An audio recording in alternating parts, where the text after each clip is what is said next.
Кой е най-любимият ти момент? Накратко е една магия, наистина магия. Да, обично е.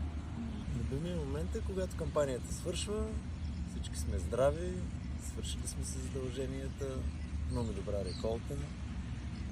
Очакването първо, цвета на розата, самия процес. Той е цялостен процес, който е направен от много малко части и от много хора.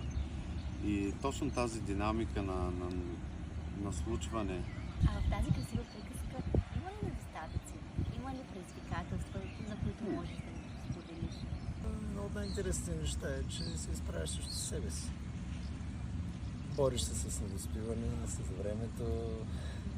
Кампанията продължава между 20 и 30 дни.